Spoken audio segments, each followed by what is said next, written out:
Konnichiwa and welcome to episode 23 of the Leadership Japan podcast. And I'm your host in Tokyo, Dr. Greg Story, president of Dale Carnegie Training Japan. And much more importantly, you are a student of leadership, highly motivated to be the best in your business field. Today's topic, selling services in Japan. You can't touch, hear, smell, see, or taste it. But please buy it. This is often the dilemma with selling services. Japan adds a few additional challenges just to make it more character building. The service sector constitutes over 70% of Japan's GDP, so it cannot be ignored. What are some of the local characteristics we should take into account when selling services? The buyer we deal with is rarely a purchasing specialist. In Japanese companies, positions are rotated through the company to produce generalists. Promotion is based on age and stage, progressing along an automatic escalator system. Purchasing specialists are rather rare in the service sector here in Japan.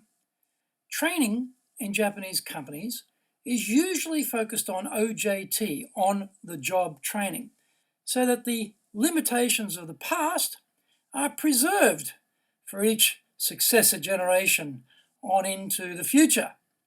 Not a great look.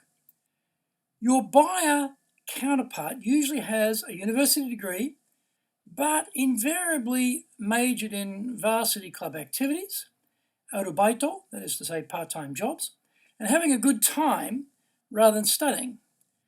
Combined with the on-the-job environment, the OJT environment, this does not produce individuals looking to be innovative or risk takers. If you are a new supplier, then despite all the wonderful things you would bring to the client, your buyer counterpart definitely locates you in the risk category. If you have no track record here in Japan, all your claims are considered doubtful. Long experience has taught your counterpart that the best way to make sure there is no risk is to do nothing. Buying your snappy services is counter to that idea, so your ideas are not that attractive. Unlike in other countries, consulting services in Japan are often not considered something the buyer should pay for. It is thought to be a free service. This is a bit daunting if this is part of your revenue stream and you have to give it away. Consulting companies here run into this regularly and have to adjust their thinking about their offerings. Often the most difficult competitor is apathy about using your service. The need to introduce something new or to change what they've been doing is not strong enough to advance the conversation.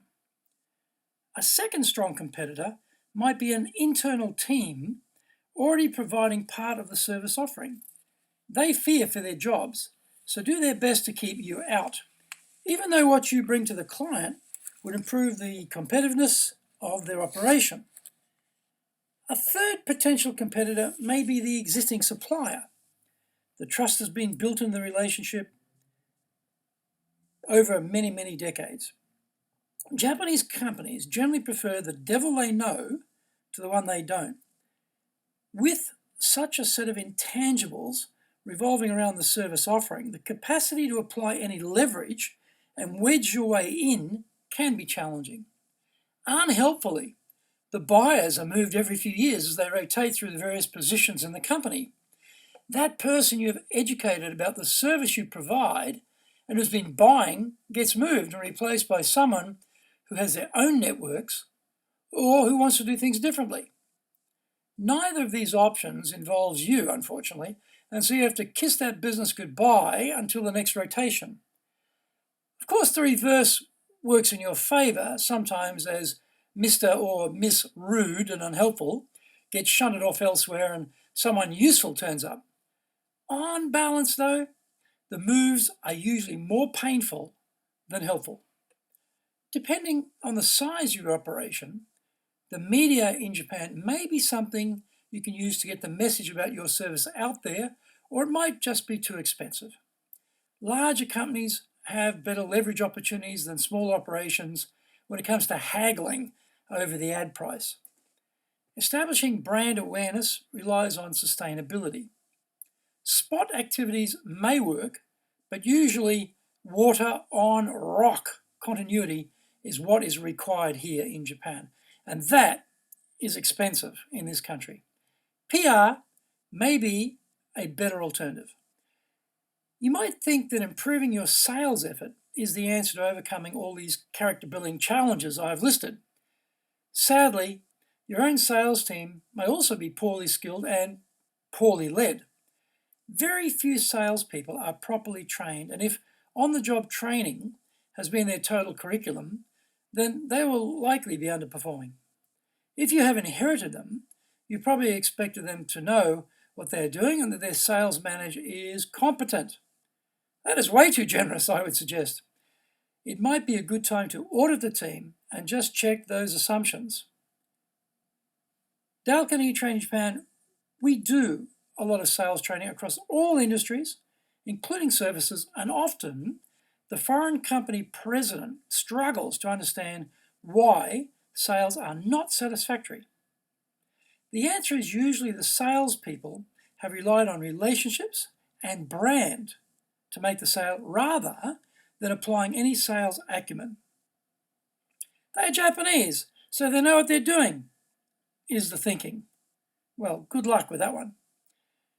You can't control the cost of the media, the rotation of generalists through various positions, the risk aversion of buyers, or what your various competitors are doing, but you can control what you are doing.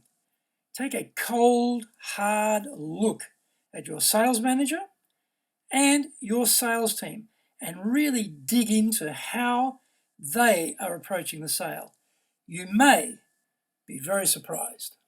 Thank you for joining the Leadership Japan podcast. If you would like to access more great insights and information, then go to japan.dalecarnegie.com.